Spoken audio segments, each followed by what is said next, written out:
pekerja ya.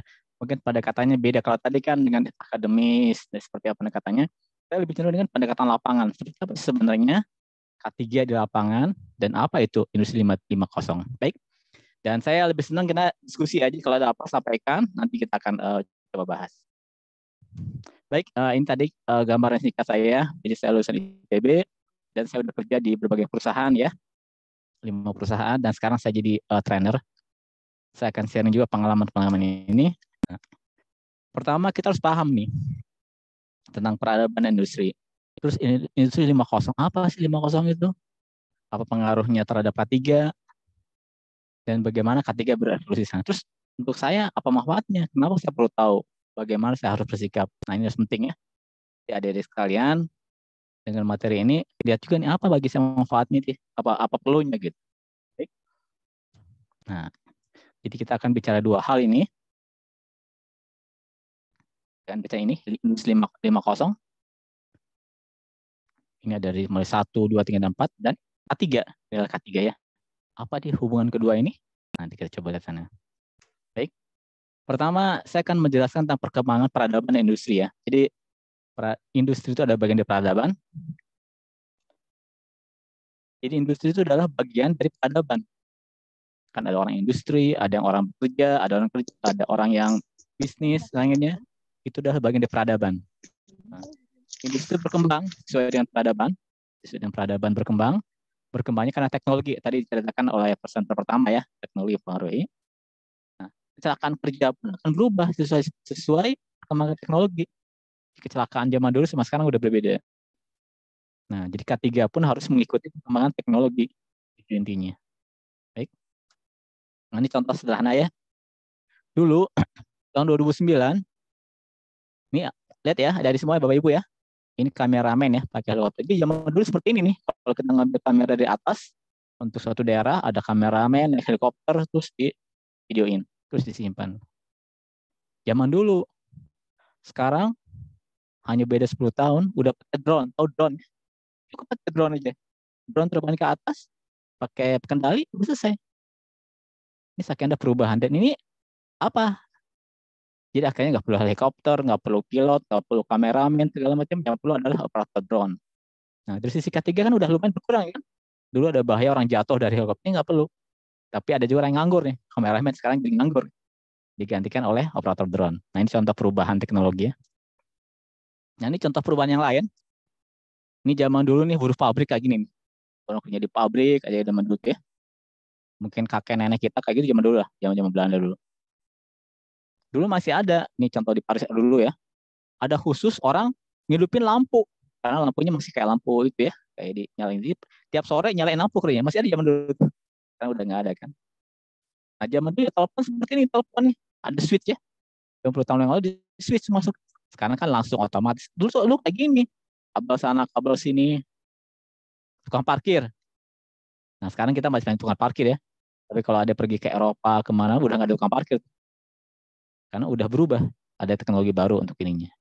Ada teknologi berubah, kerjaan berubah. Nah, sekarang ada profesi baru nih. Ada YouTuber, konten kreator, data analis, segala macam. Ini YouTuber nih. Saya pun nggak ngerti ya. Ini orang-orang kayak gini aja kerjanya YouTuber, tapi duitnya banyak. Nah, itu sebuah perubahan zaman ya. Yang harus kita pahami. Ada perubahan zaman, teknologi berubah juga untuk cara orang bekerja. Nah, jadi kalau lihat ini peradaban ya, zaman dulu kan orang masih berburu nih. Zaman berburu lah. Zaman purba ya, ini peradaban 1.0. Terus ada orang mulai bertani, ini peradaban 2. Ada ini, ada mesin, ada pabrik, segala macam ya. Ini peradaban 3, zaman revolusi industri. Terus ada zaman informasi, zaman sekarang informasi.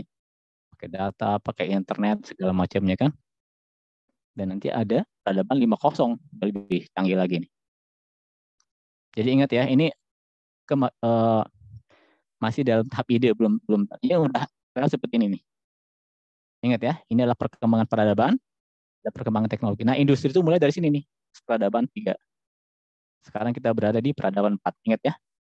Jadi mulai berburu, bertani, dan industri. Itu tahap-tahapan perubahan peradaban. Nah, di zaman industri, sekitar abad 18 ya, Itu revolusi industri, pakai mesin, pakai apa segala macam pabrik. Itu adalah namanya industri 1.0. Pas zaman-zaman revolusi industri, ada mesin uap. Kemudian tahun 1900-an ada produksi massal. Orang buat mobil, buat apa massal nih. Banyak buat ada listrik segala macam. Ini adalah industri 2.0. Kemudian ada otomasi, ada komputer segala macam tahun 70-an. Ini industri 3.0. Nah, terus masuklah zaman sekarang internet. Ada internet, data sourcing segala macam tahun 2000-an.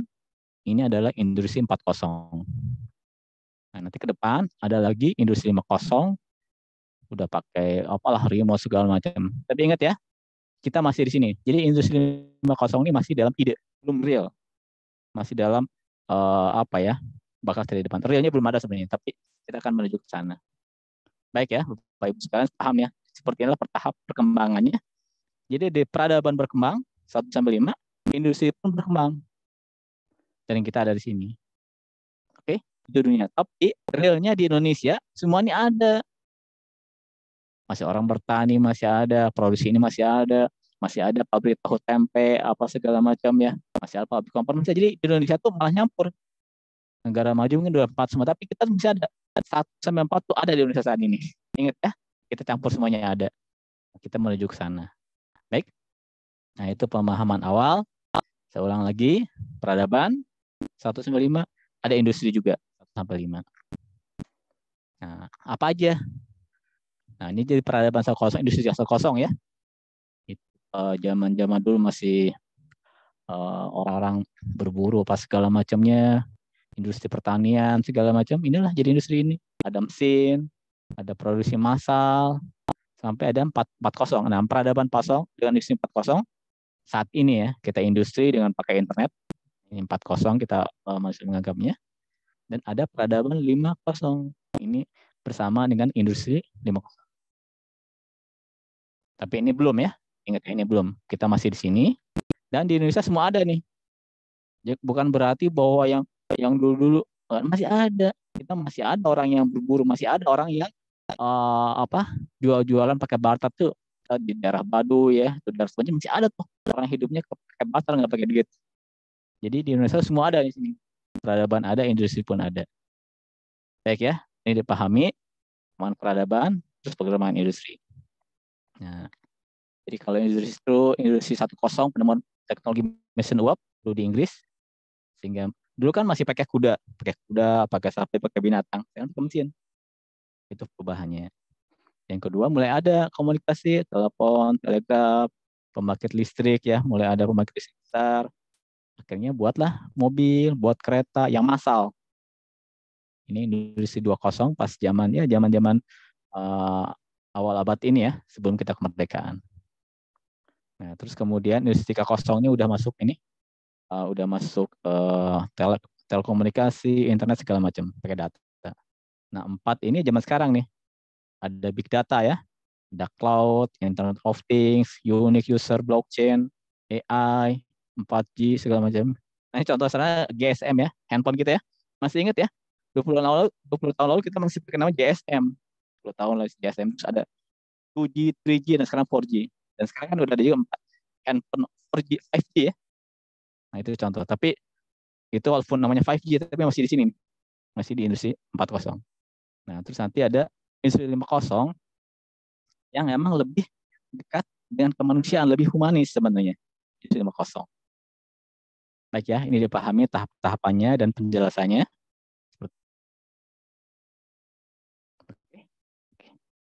Dan paham ya. Sorry kalau saya terlalu cepat, ini aja diingetin dah Ibu moderator ya, kalau saya terlalu penjelasannya.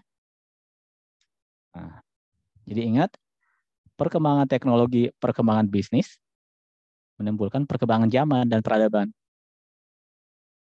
Dampaknya apa Bu ya? Dampaknya adalah pada pola kerja.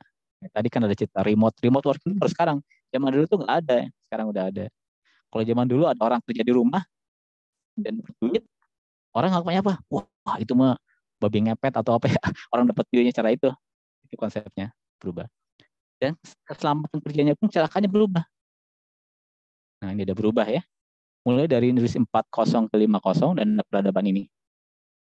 Nah ini kita akan belajar bagaimana perubahan ini, dan ini adik-adik sekalian ya, siswa K3 bisa melihat, memahami, bahwa nanti akan berubah juga. Jadi adik-adik nanti kalau udah lulus kerja, udah beda juga tuh kerjanya sama sekarang gitu. Lain sistem kerjanya. Oke. Nah, ini kita ambil ini. Ada perubahan di sana. Oke. Nah, sekarang lihat apa sih namanya. Jadi sebelum ke 50 ya, kita harus ke 40 dulu karena kita nggak bisa ya memahami itu 40 dulu. Apa tuh 40? Yang khas seperti inilah. Ada data ya, kita tahu ya. Ada user experience, Internet of Things, cloud, AI, ChatGPT, ada blockchain, ada juga 4G. Ini contohnya di industri 4.0. Nah inilah kira-kira. Ada mobil teknologi, segala macam ya. Ini udah masuk semua kita di sini nih. Yang sederhana gini lah, kita punya internet ya. Karena kalau kemana-mana kan kita pakai Google Map. Gimana nih carinya? Coba Sherlock gitu ya. Kemana-mana kita pergi pakai Grab, itu kan udah online ya. Bayar pun pakai itu, pakai GoPay, kita pakai semua. Dan satu lagi ada namanya ChatGPT, tahu ya? OpenAI ini udah mulai. Jadi ChatGPT itu ya lebih dari Google ya. Kalau sekarang kan orang-orang nanya tinggal googling, kamu apa jawabannya. Ini ChatGPT ini lebih canggih lagi nih, OpenAI, Artificial Intelligence. Jadi dia bisa menjawab pertanyaan-pertanyaan yang berat. Nah ini maaf ya, contoh sederhana yang jelek aja. Jadi adik-adik nanti kalau mau tugas akhir, ini maaf saya bukan jelek, itu gampang, tinggal cari ya ke masuk ChatGPT, tugas akhirnya apa, wah bisa langsung jadi itu. Tapi jangan cheating seperti itu ya. Ibu dosen pun udah tahu nih, kalau ada mahasiswa yang bagus sekali, sangat sempurna, pakai bahasa Inggris jawabannya, wah ini curiga, jangan-jangan dia pakai ChatGPT ini. Nah, ini contoh ya, contoh icon. Jadi OpenAI ChatGPT ini udah revolusi yang kita bisa menemukan banyak info dan banyak pekerjaan bakal hilang. Nah, termasuk juga risiko pekerjaan akan berkurang juga. Nih contoh aja, misalnya adik-adik ada yang masih jomblo ya. Kalau ini kira-kira nanti kalau saya cewek saya kayak gimana ya? Cinta sejati saya kan masukin aja ChatGPT. Nama saya ini misalnya Aziza ya. Siapakah cinta sejati saya? Ada jawabannya. Coba aja ya. Maaf, Anda ya. Ini contohlah di industri 4.0. Nah, oke. Jadi UI itu ini, jadi seperti UI itu kayak ada ya, misalnya pesan ke GoPay, GoFood, pesan apa ke restoran apa, terus ada jawaban segala macam, itu user interface ya, UI segala macam. Jadi kita langsung bisa pesan apa segala macam di sana. Itu ada mesin sendiri yang bisa ngejawab, ada program. Ada ini intelijensia buatan, cloud, blockchain, 4G. Nah, contohnya yaitu Gokar lah. Ada Gokar, Gojek, Grab mengalahkan taksi konvensional. Toko online, Tokopedia, Bukalapak, Shopee segala macam udah mengalahkan mall. Ini udah kan kasus yang terjadi, industri 4.0 udah berlaku dan udah ada dampak ini. Ada industri yang udah berkurang sih. Oke. Nah, itu kira-kira 4.0.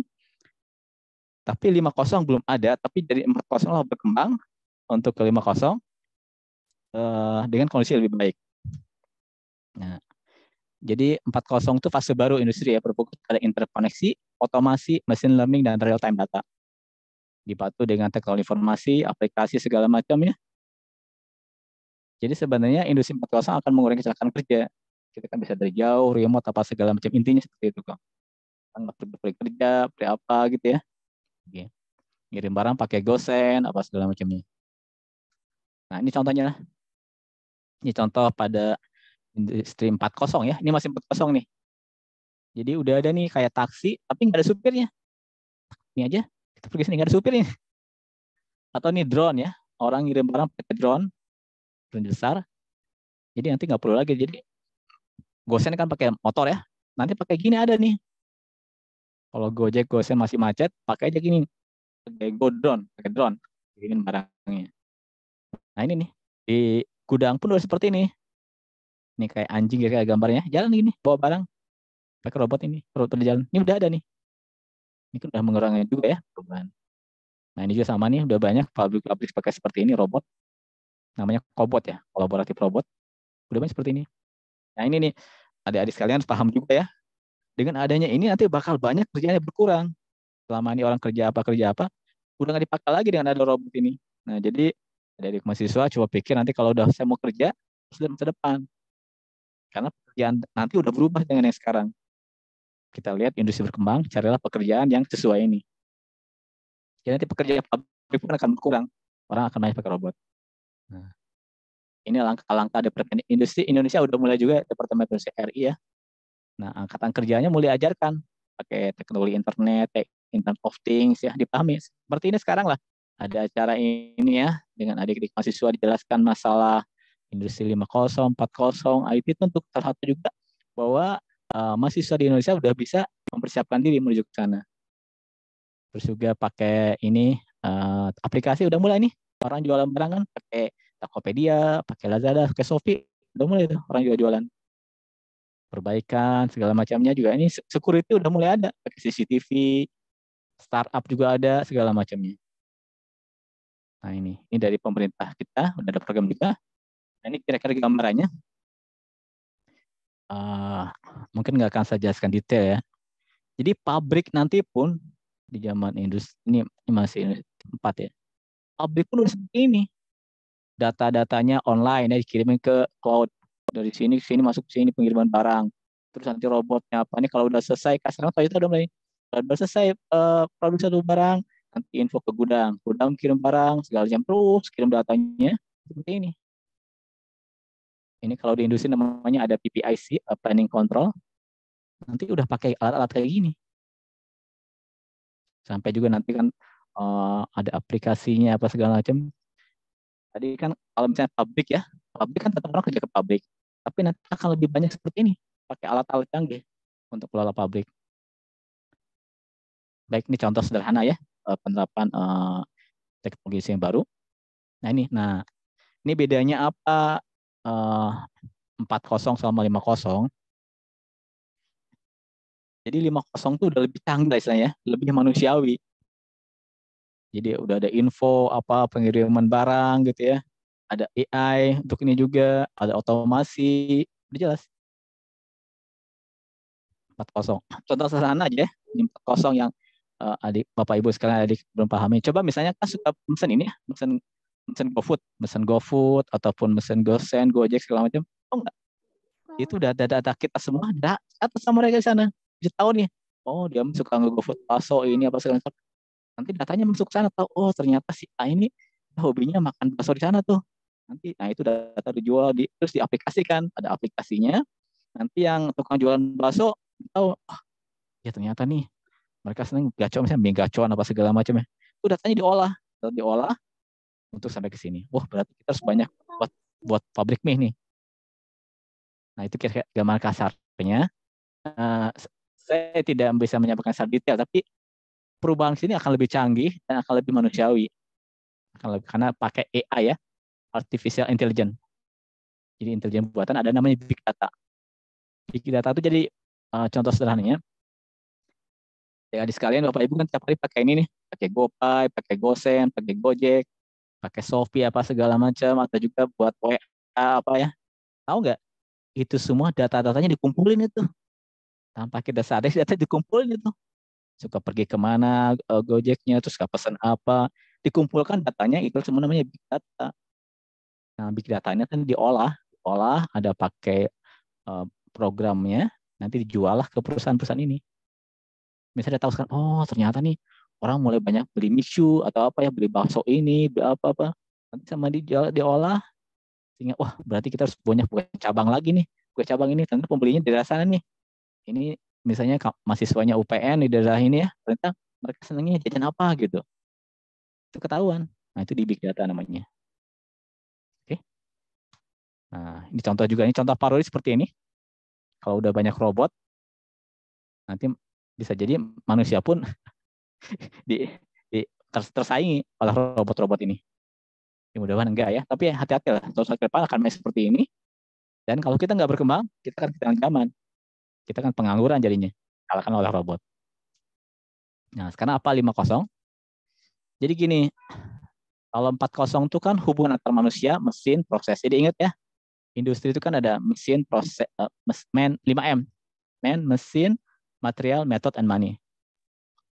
Hubungannya ditingkatkan dengan 4.0. Nah, 5.0 ini adalah lebih efisien lagi, lebih produktif. Jadi 50 itu lebih dari 440. Nah, coba. Terus kita ingat latar belakangnya. Jadi 50 ini dikembangkan oleh Jepang sebenarnya. Kenapa dikembangkan? Jadi dikembangkan oleh Jepang, tapi industri 50 dikembangkan oleh Komisi Negara Eropa. Kita harus paham latar belakangnya. Kenapa? Karena di sana tuh kebanyakan orang tua. Tadi disampaikan yang aging ya. Jadi di Jepang sama di Eropa, Kanada itu udah kebanyakan orang tua. Anak mudanya sedikit. Mereka udah malas kawin gitu ya. Jadi banyak orang tua akhirnya. Sumber daya alam terbatas, daerahnya rawan bencana di Jepang, teknologi relatif maju, tapi kemajuan industri 4.0 membuat manusia terpinggirkan. Inilah sama di Jepang. Sehingga mereka mengembangkan ide 5.0. Nah ini mesti pahami, kondisinya tidak sama dengan Indonesia. Di Indonesia kita masih banyak anak kecil, masih apa segala macam, sumber daya lebih banyak, masih sama rawan bencana ya. Tapi nggak apa, kita supaya tahu, ini awal kenapa 5.0 oleh Jepang. Kemudian dikembangkan oleh Eropa juga, jadi industri 5.0. Apa? Karena adalah supaya lebih maju lagi, manusia itu lebih itulah tadi kan decent work ya, decent work ke tempat kerja yang nyaman. Ini dengan 5.0 ini supaya orang lebih nyaman lah, nggak jadi kayak robot, nggak jadi diperbudak gitu kan, itu idenya. Tapi sama Eropa pun sama seperti Jepang, aging society, maksudnya masyarakatnya kebanyakan orang tua. Jadi mereka bilang, oh orang tua kan perlu banyak ini, sehingga mereka mengembangkan teknologi yang lebih canggih lagi. Kalau ada bapak ibu sekalian ada pergi ke Singapura ya, yang airport, lihat deh, itu tukang cleaning service ngelapnya orang tua itu. Singapura sekarang udah mulai itu banyak orang tua dan anak-anak mudanya, orang usia mudanya nggak mau nikah, pada punya anak. Itu akhirnya Singapura pun sampai seperti itu kondisinya. Alhamdulillah kita Indonesia masih seperti ini ya, masih banyak anak kecil, masih apa segala macam. Jadi kondisinya itu nggak selalu pas dengan Indonesia sebenarnya, tapi harus kita pahami latar belakangnya ini. Baik ya. Mohon Jadi 5 izin Bapak, ya. tinggal 10 menit waktu untuk Oke. pemaparan materi. Ya baik, saya sambungkan lagi ya. Nah ini contohnya itu ya. Jadi intinya menurut Jepang seperti ini. Dengan ada robot, AI, data, orang tua akan lebih banyak ngumpul di rumah, ketemu segala macam, banyak waktu, juga orang tua segala macam lebih nyaman. Intinya seperti itu. Waktu untuk jalan-jalan, main-main. Jadi orang akan lebih interaksi. Karena kalau 4 orang asing kan. Nah, jadi idenya 5.0 itu kreatif, critical thinking, communication, collaboration. Nah ini sangat penting untuk adik mahasiswa sekalian. Cobalah kembangkan kreativitas, critical thinking, communication, collaboration. 4 rumus inilah yang berbahaya untuk kerja nanti. Kalau ada punya 4 poin ini, insya Allah nanti gampang akan kerja lah di industri 5.0 ataupun 4.0 ya. Oke. Karena akan fokus pada manusia. Oke. Nah inilah. Jadi akan lebih nyaman lah. Intinya seperti itu ya. Nih ada pakai drone, pakai apa, lebih nyaman untuk manusia. Manusia akan lebih bisa lebih banyak waktunya, lebih ada komunikasi kan. Nah, itu aja pabriknya. Pabriknya akan lebih nyaman, lebih praktis. Nah ini dampak pada pekerjaan. Tadi bilang kan banyak tadi apa? Desain sama working from home. Itu efeknya ini. Nah ini. Dampak juga bersamaan dengan meningkatnya remote working. Remote working orang akan lebih banyak akses di mana-mana. Sekarang kita lihat apa dampaknya sama ketiga. Ketiga itu kan orang kerja di pabrik atau di industri bisa celaka ataupun sakit. Nah ini, pabrik itu industri kan, ada manusia, ada mesin, material, jadi 5M ya. Man, mesin, method, material, money, energi. Nah 5M inilah salah satunya bisa menimbulkan dampak kecelakaan pada manusia atau kebakaran segala macam. Nah dari metode, paling-paling berubah metode. Nah ini sudah berubah metode yang kita pahami, termasuk K3, bagaimana menghadapinya. Yang kecelakaan ya, ini mungkin masih industri 3.0 seperti ini kecelakaan. Tapi 5.0 udah beda lagi cecelakaannya. Nah ini mesin-mesin ya, dampaknya keselamatan, ya orang luka-luka, fatality segala macam, kebocoran, ada masing-masing itu. Nah ini contohnya, contoh kebakaran, segala macam ledakan ya. Dan tiap industri pun beda-beda, mulai dari hotel, pertambangan beda-beda tingkat risikonya. Nah kita harus paham nih, tiap peradaban tuh beda juga. Zaman dulu, zaman berburu, apa bahayanya? Itu serangan binatang buas, karena senjata tajam, cuaca atau alam. Kalau industri pertanian apa? Kena benda tajam, digigit ular, racun. Kalau yang 3 apa nih? Terkena mesin ya, kena benda tajam. Kalau ini 4 apa? Radiasi komputer, stres juga kan. Kalau banyak pakai handphone bisa rusak kepalanya ya, ada radiasi. Nah, 5.0 pun akan ada apa bahayanya. Inilah penting. Kita harus tahu apa bahaya di 5.0 dan kita bagaimana menanganinya. Teknologi tinggi, kejiwaan, segala macam di sini. Nah, ini risikonya. Industri 1.0 kecelakaan mesin gitu ya. Industri 2.0 data buas, data tajam. Oh, maaf, ini masih belum berubah ya. Jadi ke sini pun berubah nih. Bahaya-bahayanya, ini bahayanya, risikonya pun berubah. Nah, ingat ya. Industri 1.0 benda tajam mesin, 2.0 mesin berputar listrik, 3.0 mesin otomatis, virus komputer juga. 4.0 apa? Sinyal elektromagnetik pada otak, error data, malfunction, atau juga psikologi stres. Nah, 5.0 lebih banyak sebenarnya kejiwaan. Karena itu sebenarnya bagaimana orang lebih humanis sebenarnya di 5.0 itu intinya. Orang lebih banyak komunikasi, tidak individualistik. Nah, jadi lihat ya, isu ketiganya pun akan berubah. Nah, jadi adik-adik nanti untuk 4.0 5.0 harus paham juga nih apa bahaya-bahaya nanti dan bagaimana strateginya. Nah, ini nih. Ini masih zaman dulu ya, 2.0 seperti ini. Ini 3.0 udah pakai robot. Nah, ini udah berubah kan? Dampaknya apa? Sebenarnya berkurang potensi kecelakaan. Teknologi selamat lebih maju, tapi bakal ada kecelakaan baru sebenarnya nanti. Nah, kerja manusia banyak robot nih. Ada faktor lain. Nah, contohnya seperti ini. Ini di gudang. Zaman dulu kan gudang masih orang dorong, ngangkat, apa segalanya pakai forklift. Gudang zaman modern, industri 4.0, 5.0 kayak gini pakai robot semua. Pindahin pakai robot, ini robot, segala robot semuanya. Jadi resiko-resiko kecelakaan, tabrak forklift, sakit pinggang, sakit punggung, apa saja, sudah berkurang. Nah, tapi tetap ada nanti bakal ada bahaya-bahaya lain. Dampak ketiga di sini, ya mungkin dampak sosial. Kalau Indonesia justru ini bakal menambah banyak pengangguran tuh. Ya, pengangguran, orang demo, sosialnya banyak. Jadi kalau menurut saya untuk Indonesia masih perlu waktu sih untuk masuk ke sana. Karena kita masih banyak penduduk, masih banyak usia muda ya. Oke, tapi untuk ilmu kita tahu aja. Kalau udah berubah seperti ini, kita harus paham ada bahaya-bahaya kecelakaan kerja baru. Nah, jadi sebenarnya sisi safety bagus. Teknologi boleh bersahabat, dan sensor. Jadi jelasnya bisa pakai sensor. RFID ya. Interaksi berkurang, pakai remote pengendaliannya, pakai drone. Kalau dulu kan operator di pabrik itu keliling dia, cek apa segala macam. Sekarang enggak. Saya pakai drone, pakai CCTV, berkurang nih. Tadi kerjanya di pabrik petrokimia, itu kita sekarang harus naik satu tower, tingginya 30 meter. Bahaya itu kan, 30 meter naik capek. Nah, dengan alat baru mulai canggih. Pakai drone, pakai apa? Lebih praktis. Jadi teknologi bagus nih ya, mengurangi risiko-risiko kecil seperti itu. Jadi kan? Jadi kita dengan rumah lebih fleksibel, banyak ketemu orang, alat perantara ya, kerja lebih aman, pelindung diri, juga pengawasan kondisi kesehatan pekerja. Dimonitor terus ya, ada aplikasinya. Nah, ini contohnya yang untuk ini ya, untuk 4.0 mau 5.0. Ya, hikmah COVID itu pandemi ya, kita lebih banyak online, komunikasi online seperti Zoom, ada Zoom, Google segala macam. Teknologi Internet of Things, video dan drone untuk safety inspection. Nah, sekarang kan di pabrik itu kan ada namanya safety inspection, pemeriksaan pabrik apa segala macam, induction. Nanti udah pakai video, pakai drone. Ada alatnya. Data safety pun sama, kecelakaan apa segala macam, ada apa segala macam.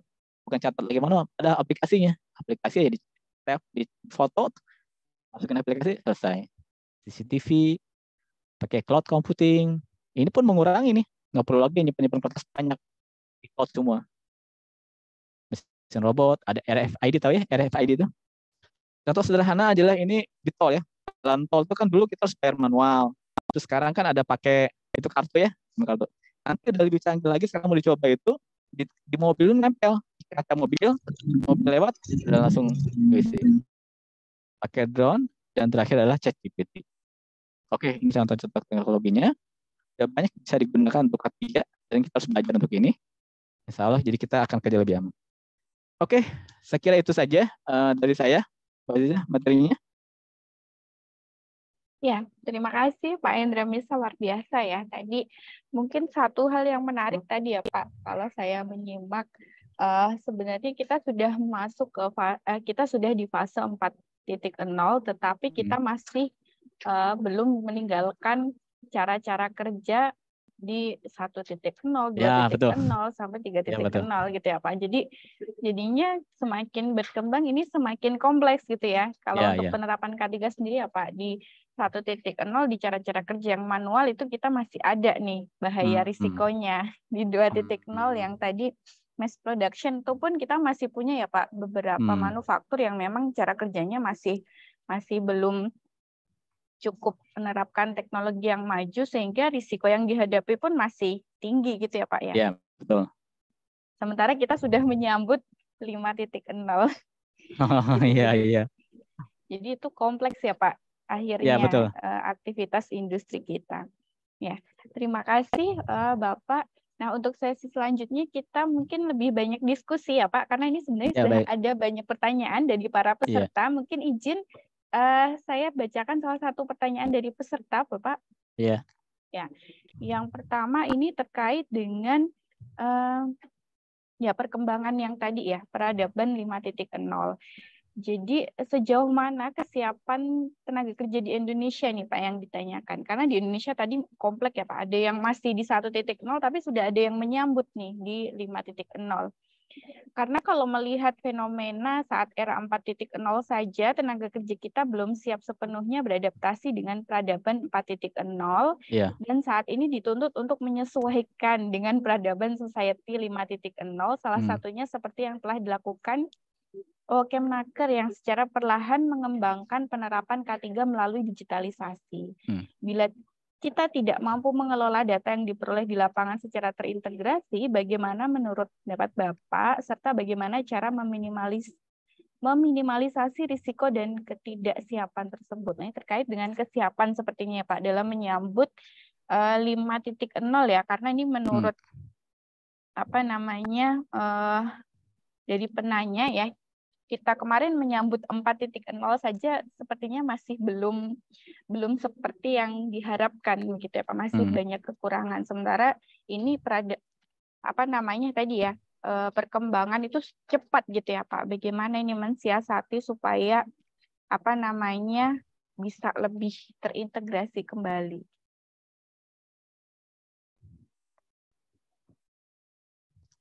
Baik, Mbak Zia, gimana? Saya langsung saja jawab gitu apa? Iya, betul Pak. Langsung saja. Oke.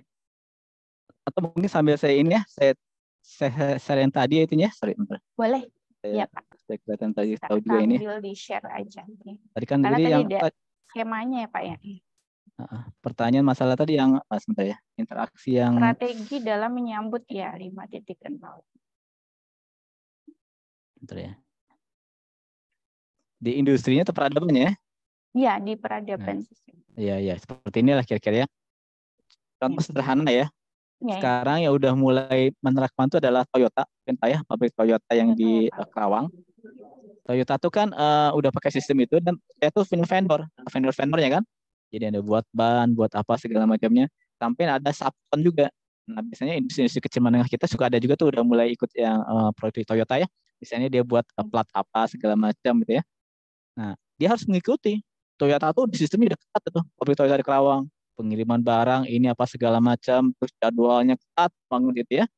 Nah, harus menyesuaikan itu sesuai itu yang industri seperti itu. Jadi minimal dia tepat waktu kan, tepat waktu, datanya pelengkap. Datanya minimal dia harus pakai, sana ada cloud, ada aplikasi, ada cloud. Kan di data tuh file nggak bisa pakai email kan, pakai cloud. Jadi mereka harus sudah mulai belajar ke sana, pakai cloud, pakai apa ya. Kalau yang mau masuk ke industri seperti itu. Tapi kalau masih main di industri yang 1020 makin nggak begitu. Tapi kalau pengen masuk ke sana harus ini. Jadi teknologinya tadi, teknologi yang tadi harus dipakai apa ya? Nah ini tadi ini nih IoT online gitu ya, CCTV, RFID yang gini udah mulai ada. Jadi ya dia harus belajar menerapkan itu. Dan biasanya kayak Toyota tuh dia ngebantu juga software vendornya untuk ngikutin ini. Tapi masalahnya gitu, kalau yang melanggar out. Jadi misalnya kan Toyota udah pas tuh dia buat jadwal segala macam. Terus ada misalnya industri kecil kita yang buat terlambat yang ngirim, terlambat. Ternyata ada macet di sana, ada tabrakan, segala macam. Kalau Toyota kan nggak mau tahu tabrakan, pokoknya kamu terlambat udah. Reject, tadi bayar, tolak. Nah jadi ini maaf ya, agak sadis juga ya untuk kayak gini, nggak bisa sembarangan. Dulu sekarang kan, nggak apalah, telat setengah jam, nggak bisa. 5-0, telat semenit 2 menit, udah di out.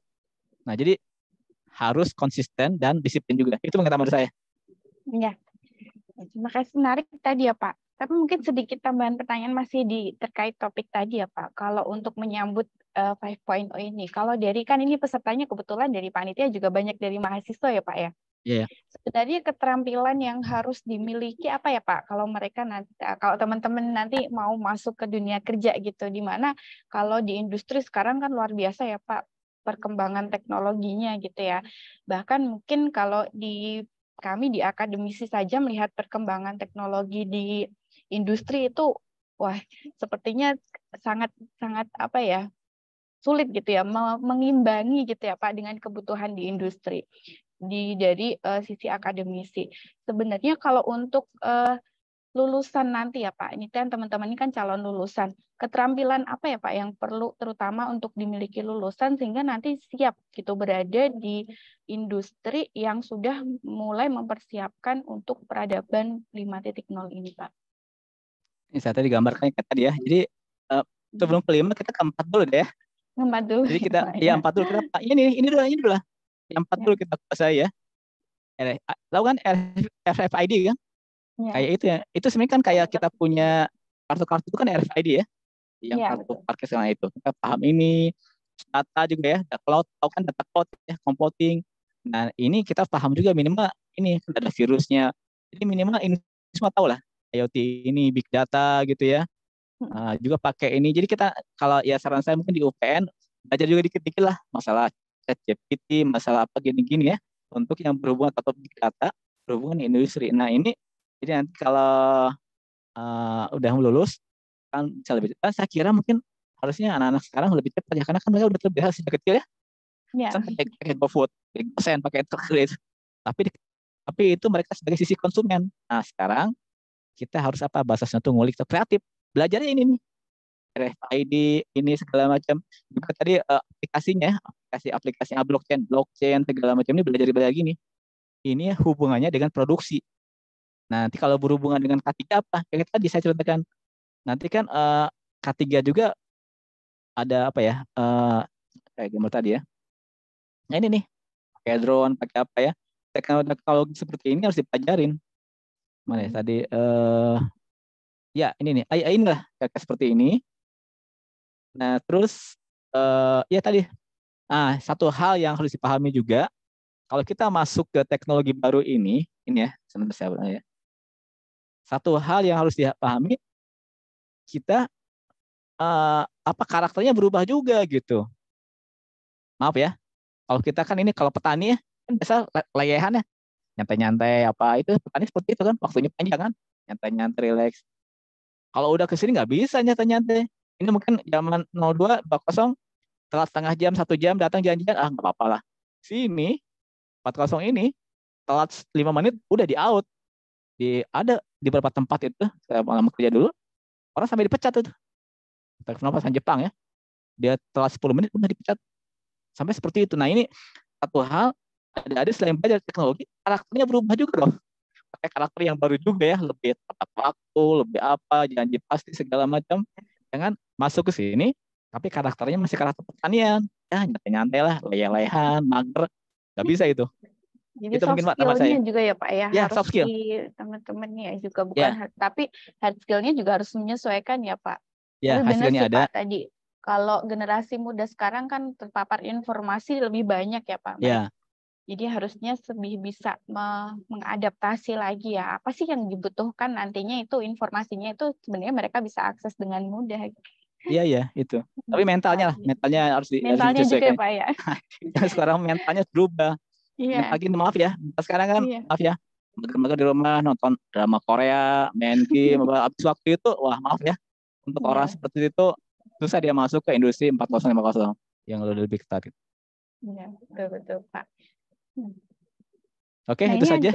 Ya, ya, silakan ada yang lain kan? ada pertanyaan lagi Pak terkait dengan peran pemerintah regulator dalam menciptakan lingkungan kerja yang aman dan sehat di revolusi industri 5.0 ini. Pertanyaan dari peserta ya Pak. Ya, ya. Jadi yang ditanyakan adalah terkait dengan bagaimana nanti peran pemerintah dalam menciptakan lingkungan kerja yang aman dan sehat di era revolusi industri 5.0. Karena kalau kita lihat kan regulasi K3 saja masih Ya, ya. tahun 1970 ya Pak ya. Ya, ya. Apakah ini ya seperti apa yang kita butuhkan ke depannya nih dari pemerintah ini Pak? Oke, ini saya lihat tadi gambar tadi ya, gambar sebentar. Saya bebas pakai gambar supaya ketahuan ya. Nah, misalnya ini kan kerja kita zaman kerja seperti ini kan. Ini kerja nanti lah industri 4.0. Nah, terus apa peran pemerintah? Di sini kan kecelakaannya udah berbeda gitu. Ya, Kita harus tahu masalah-masalah ini. Jadi yang pertama yaitu pemerintah harus menerbitkan peraturan-peraturan baru karena belum ada kan seperti ini kan. Misalnya orang kecelakaan karena eh, tangannya apa ya tertekan atau itu sama robot, belum ada. Nanti masa robotnya disalahin. Nah, jadi sama pemerintah harus buat peraturan.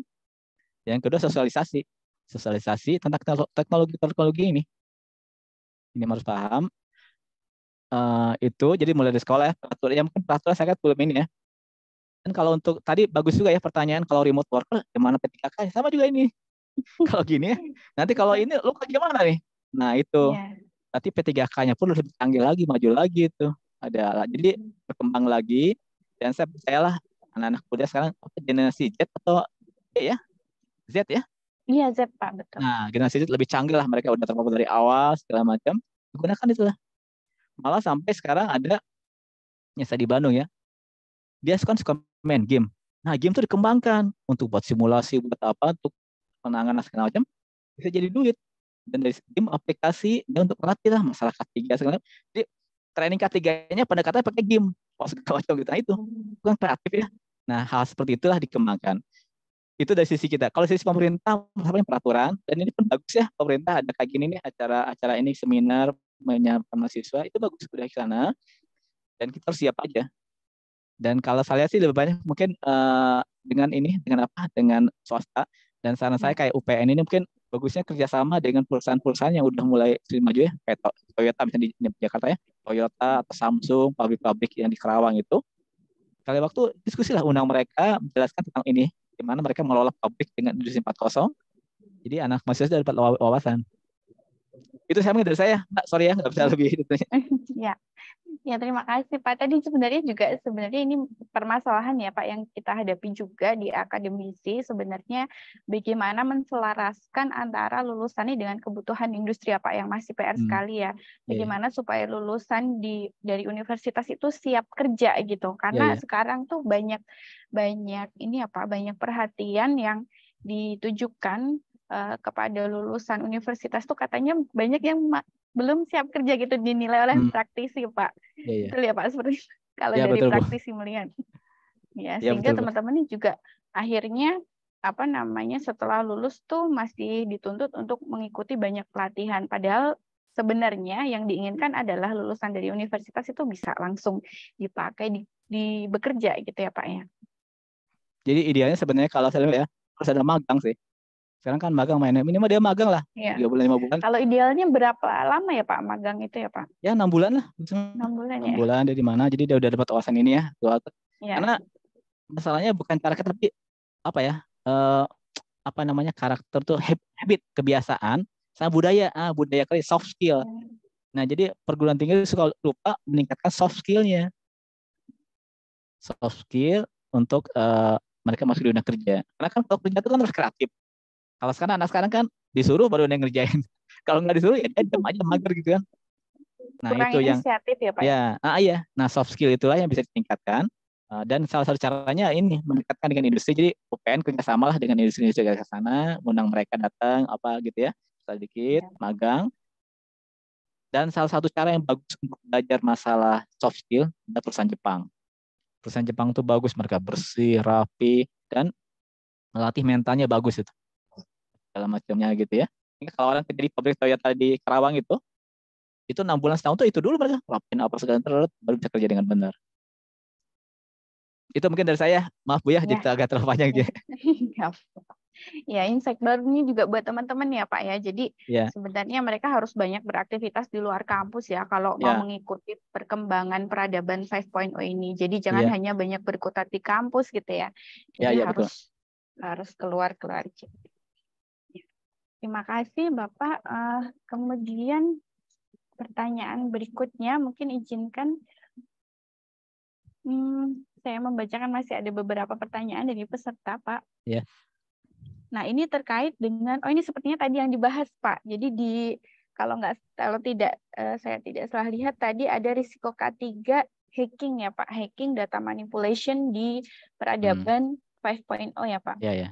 Ya, nah ini ada pertanyaan terkait hal tersebut. Jadi revolusi industri 5.0 memiliki risiko dalam meningkatkan serangan cyber terhadap Ya, infrastruktur perusahaan.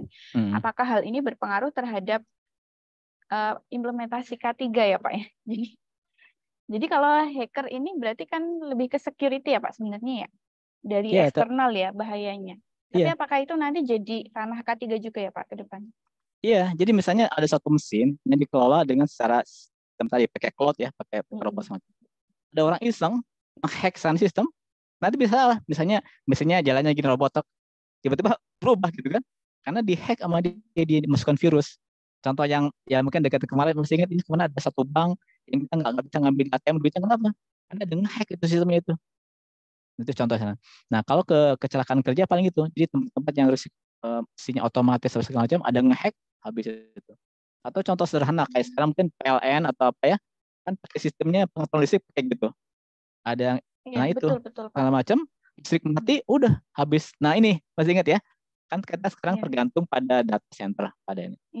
Bahayanya SIM 4.0, kalau listrik mati udah habis itu. Gak ada mau pakai power bank kuat berapa lama? Ingat tahun berapa ya udah pernah listrik Jawa Bali mati? 2018 masih ya, 19 ya? Iya, masih ingat nggak? Iya. Hampir setengah hari listrik Jawa Bali mati, udah itu habis semua itu. Nah itu satu contoh kejelekan ini berpengaruh. Nah untuk K3 dampaknya apa? Yaitu akhirnya jadi mungkin ada yang malfunction apa segala macam, itu jadi bisa menimbulkan kecelakaan. Itu mungkin dari saya Mbak. Ya. Jadi kalau teman-teman yang di K3 juga harus aware ya Pak ya terhadap bahaya eksternal juga ya. Iya. Nantinya kalau kita bisa hubungkan itu bisa berisiko kecelakaan juga. Kalau berkaitan dengan hacking tadi. Ya jadi misalnya gini, kayak pabrik Toyota itu kan ban berjalan ya, mobil jalan terus ya. Jadi pabrik Toyota tuh tiap 5 menit 6 menit satu mobil tiba-tiba memakai ya atau ngehack udah berhenti kan. Orang bisa kenapa segala macam itu hal-hal yang emang ini ya, walaupun mereka udah punya firewall pelindungan, tapi itu satu contoh ya, kita belajar itu. Tapi kan ada tetap kemungkinan ya Pak ya untuk hacking tadi, sehingga harus diperhatikan langkah pengendaliannya juga. Yang menarik ya Pak ya, jadi semakin lama nanti K3 tuh kompleks banget nih PR teman-teman lulusan K3 nih. Ya, belajar IT lah. Ya betul. Semoga nih teman-teman siap nih Pak dengan peradaban yang baru. Ya. Mohon izin Pak, pertanyaan berikutnya masih ada. Ya.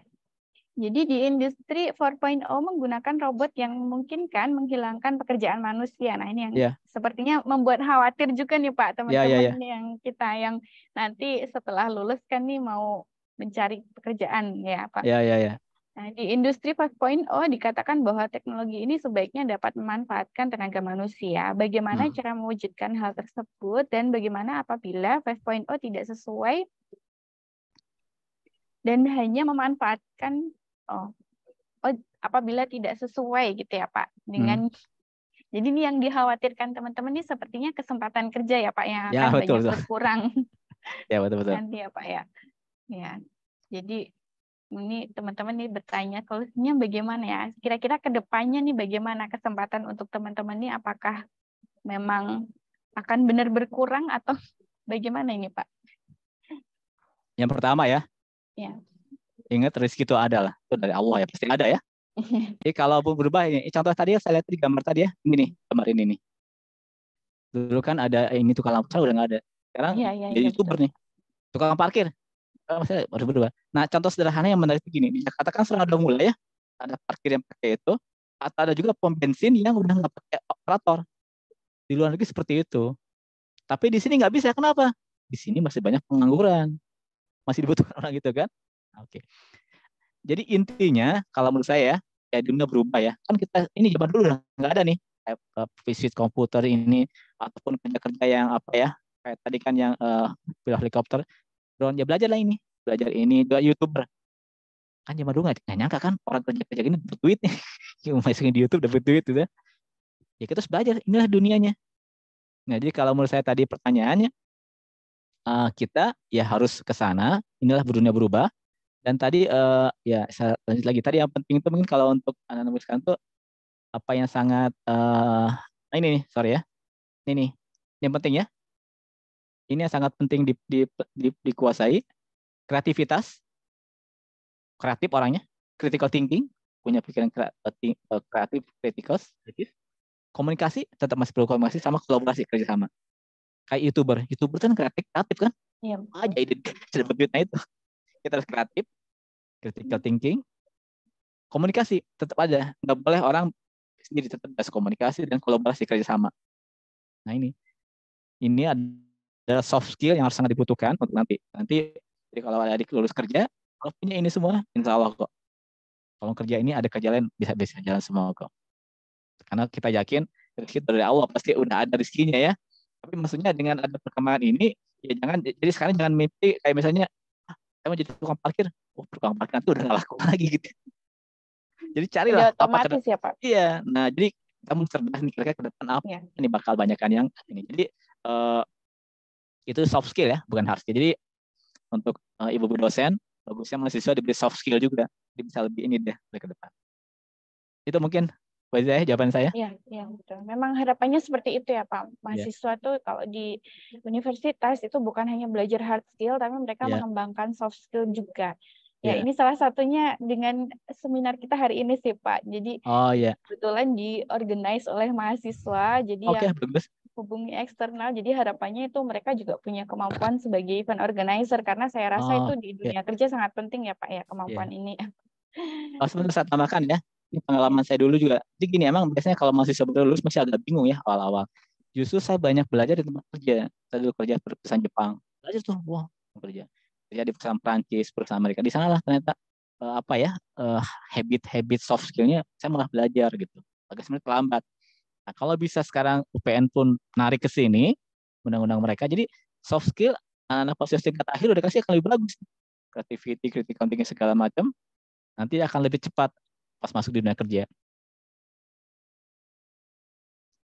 Itu mungkin Pak dari saya. Ya, Bapak. Jadi luar biasa ya. Jadi sebenarnya nih teman-teman punya kesempatan yang besar untuk tetap berekspresi ya di peradaban baru, tapi ya banyak PR ya Pak untuk mengembangkan soft skill dan hard skill-nya lebih lagi, terutama di dunia baru yang lebih banyak tantangannya saya rasa ke depan. Sebentar Pak, saya bisa lupa ya, ingat nih. Salah satu soft skill saya dulu pelajarin dari orang Jepang, kalau misalnya Jepang, mereka tuh rapih, bersih segala macam, segala macam kerja pun kita bersih apa ya. Di sana saya belajar. Nah, itu mulailah dari sekarang nih, coba adik-adik semua ya. Mulai dari kerapihan housekeeping. Dari mana mulainya? Bangun tidur, rapikan selimutnya, rapikan tempat tidur, kamarnya rapi segala macamnya. Mana apa segala. Itulah langkah awal. Kalau udah bisa sana, salah maju. Jadi kalau sekarang masih bangun tidur masih berantakan, apa segala macam, apa telat waktu segala macam ini, maaf ya, nanti akan bisa tertinggal zaman. Mulai dari hal kecil gitu, rubah habit yang bagus, insya Allah kita akan maju. Sorry, itu tambahannya Bu ya. Iya.